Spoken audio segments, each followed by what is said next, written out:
Oh, ridiculous. I really can't remember. Why you Well, all these things are full of rhythm, which means you involve your body. I think this is one reason I like to stand up myself when I sing. I can't really move my body well when I'm sitting down. As I said, lead belly nearly always sang sitting down. He could really do what he wanted to on the guitar. Tremendously muscular man. He sometimes stood up. He had a dance, and it was never recorded, never filmed, but someday somebody must do it.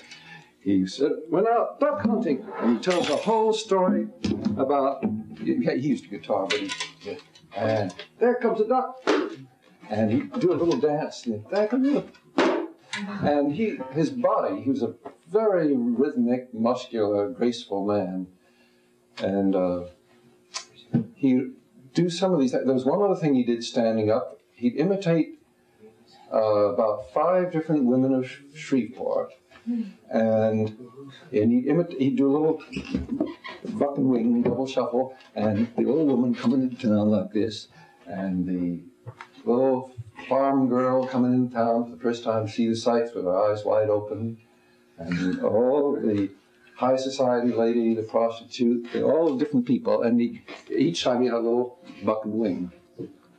But by and large, he sang sitting down, and he really would get a crowd singing because that big guitar had such tremendous power. And whether it was Bring Me a Little Water, Sylvie, or Jump Down, Turn Around, Pick a Bale of Cotton,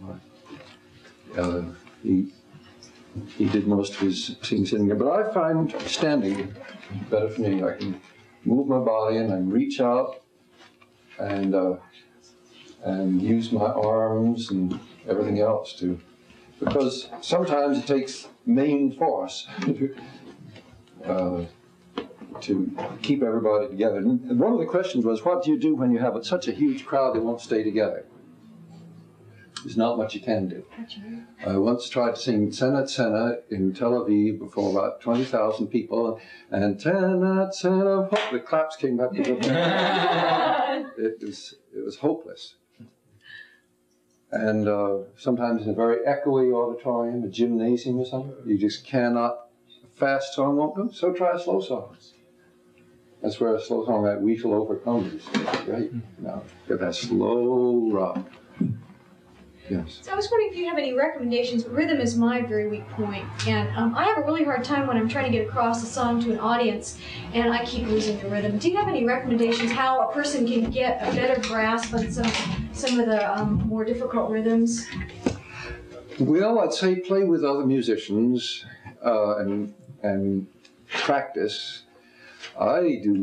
My rhythm is bad because anybody who plays by themselves can get away with murder. You can speed up, you can slow down. Earl Scruggs and his sister, when they were teenagers, used to play a game. They'd start playing the guitar and banjo together on the porch, and they'd walk around the house from the opposite side and meet each other, and then come around and sit down on the porch and see if they were still in rhythm where they were. That's great idea. Take some training. There were metronome books of exercises to do against a metronome. Really? With the metronome that can get you tuned in. It's mechanical, but it's a way to get somebody to really make you both do it. Yeah.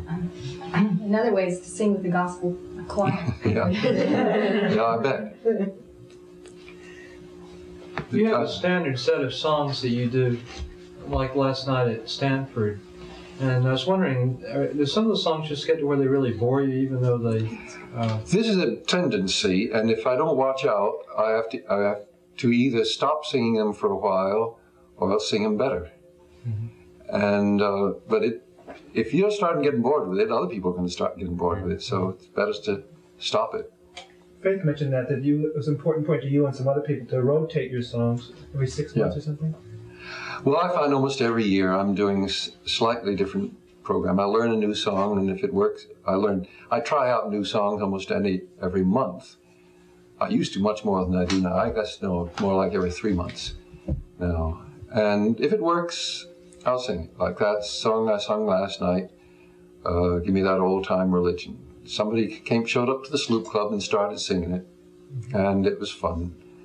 You've heard it, haven't you? Mm-hmm. With all the new verses to it? No. Oh.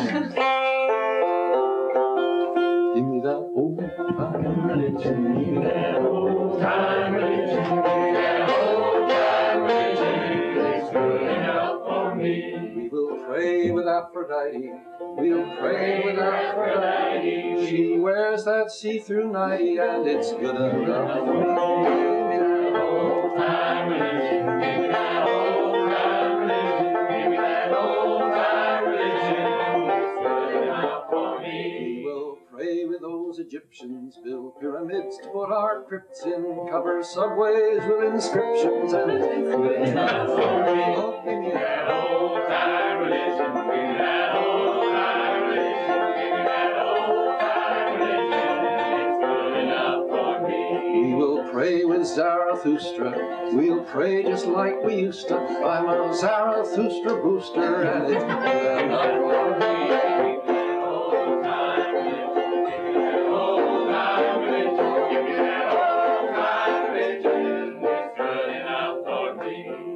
Pray with those old druids.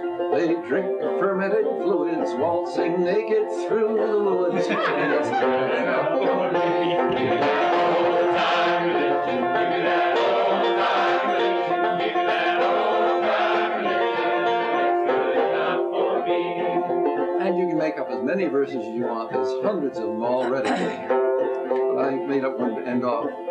I'll arise at early morning when my Lord gives me the warning that the solar age is dawning, and that's good enough for me. Give me that old time religion. Give me that old time religion. Give me that old time religion.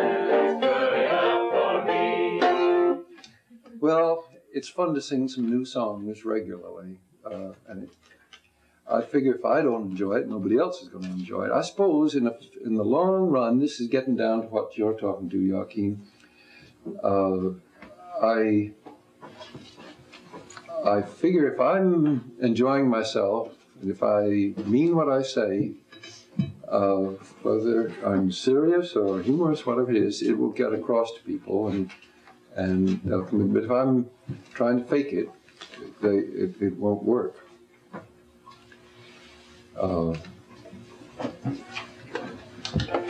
Sincerity is a much overused word. Sometimes an old faker is sincere in his fakery. It's the way it was with vaudeville, you know. I mean, they were out there giving out the hokum, but they really sincerely believed in it. It was sincere hokum.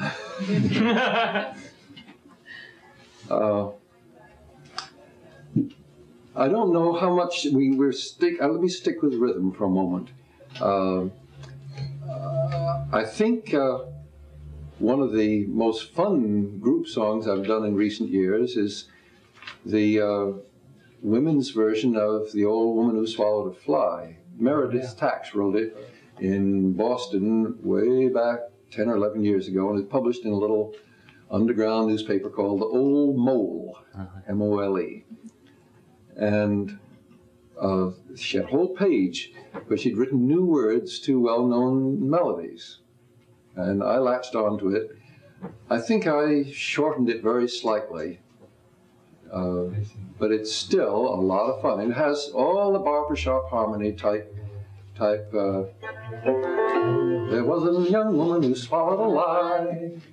I don't know why she swallowed a lie.